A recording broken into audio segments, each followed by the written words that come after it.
Hi, it's Michael and Emily Hance with the Hance Group at Carolina One Real Estate. We are doing part 3 of our 3-part series on the market. Today we're talking about, is it worth it? And we're going to take a different perspective here.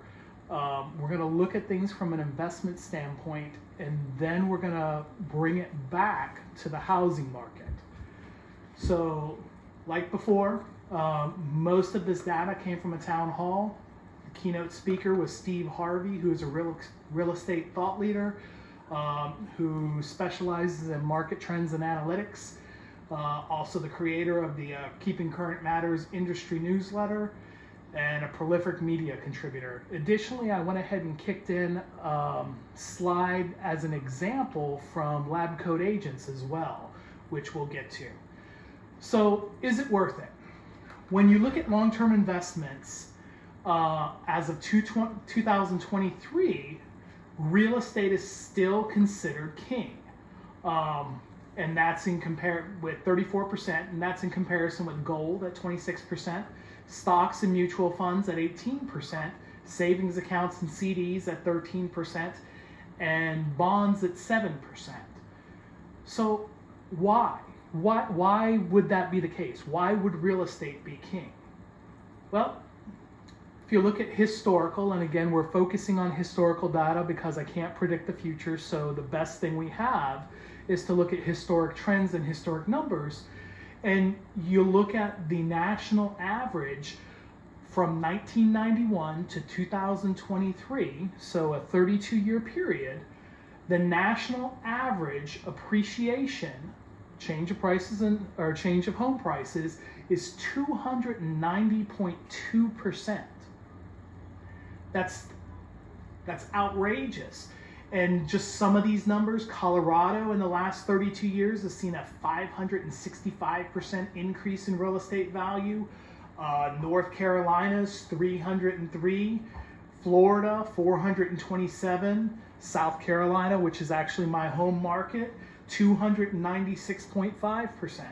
So you see a rapid appreciation, a consistent appreciation, even when you take into consideration issues like the dot-com burst, the 2008 recession. So yes, I would argue real estate is king. Obviously, talk this over with your financial advisors. I am not in any position to offer you any financial advice, but as somebody who does sell real estate and who has for quite some time, I would argue that real estate does hold up and it is worth it.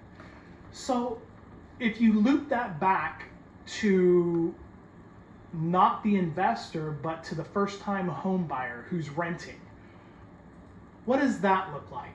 Well, let's say the home is $500,000. You put down 20%. You have an interest rate at 7% with an APR at 7.126. What that works out to is you're bringing $116,743 to closing. Total payments made for a particular period of time is $341,872. Maintenance, $19,550. Appreciation, $134,319. Principal, $34,879. Tax savings, $40,920, which brings you to $268,038. So if you were renting an apartment for $3,000 a month and had an annual 2.5% rental increase, it would take you 6.11 years to break even. After 6.11 years, you would actually be paying more to rent than to own. So even from the standpoint stepping away from an investor as a first-time home buyer, most people building wealth do own their home, and this is the reason why. So again, to answer the question, is it worth it? I would absolutely argue that it is worth it. It is a store of wealth. It's a store of value.